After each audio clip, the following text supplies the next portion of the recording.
Morning.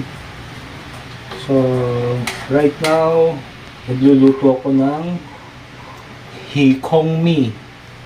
Hikong mi, I don't know kung ano yung Tagalog or English term ng hikong mi. Basta ang main ingredients diyan is any ulo ng fish, okay? Either salmon, lapu-lapu, maya-maya, depends kung anong gusto nyo. So, for now, ang gamit ko is yung ulo ng salmon. Okay. So, igigisa nyo muna sa luya para matanggal yung lansa. Maraming luya kailangan para ma-neutralize yung lansa. So, then, pagka gisa, medyo iprito nyo muna yung ulo. Tapos gisa ng luya, then ihalo nyo na yung ulo, then haluan nyo ng tubig. Then, ang gagamitin nating mi dito, or yung noodles, is yung mataba to, yung ganun, yung pang lomi. Then, another ingredients is yung chive, o yung kuchay na tinatawag, pampasarap din.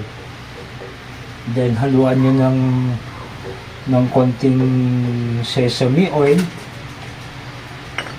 Sesame oil, naglagay na rin ako, nag-shortcut na ako kasi medyo mahabang proseso to. Then pakuluan.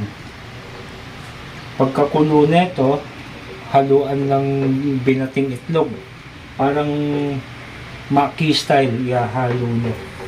Okay, so paglagay ng itlog, ihahalo na rin tong mi, then pakuluan.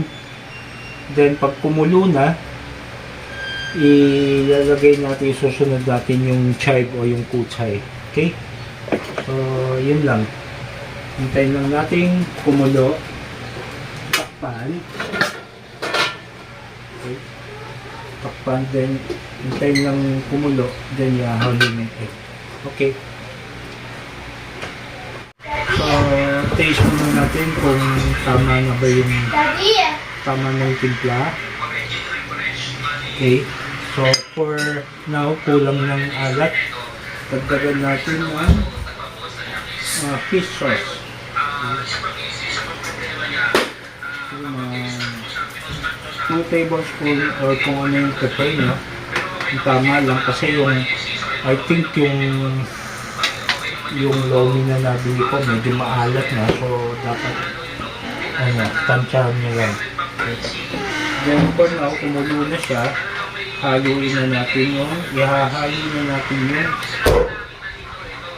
beaten egg, okay? So, haluin lang. Okay? Habang binubuhos yung egg, beaten egg.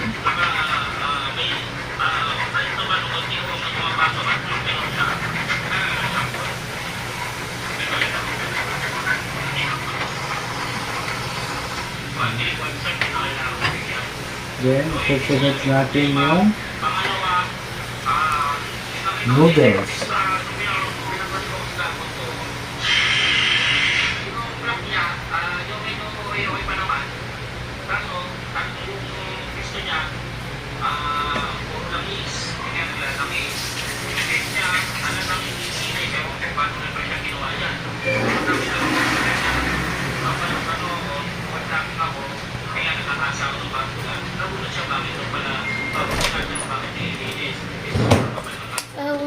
Siya naman hesitation.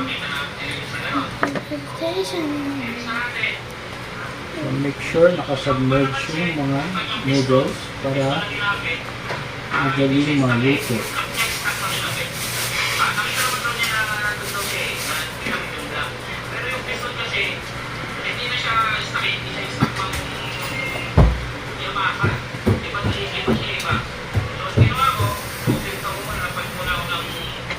Medyo maliit yung kain nito.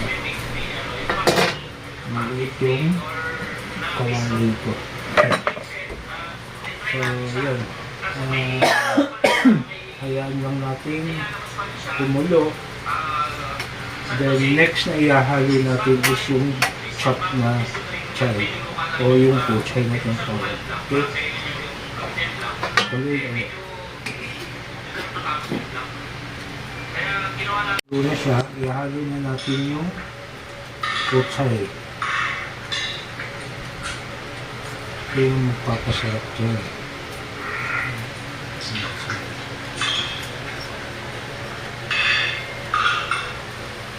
Itong recipe na to came from my grandmother pa. Pinasa sa mama ko. Kaya ngayon itatry ko lang kung paano lutuin.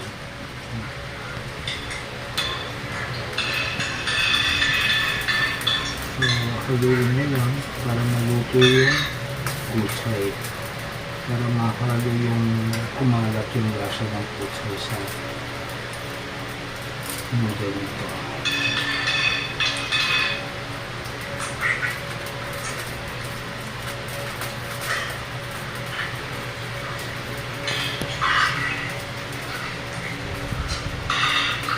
And then, pakuluan lang ulit, then, done.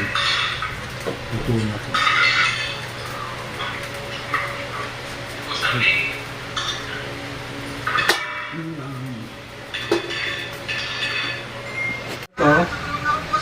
Okay, done. For serving na. Kain.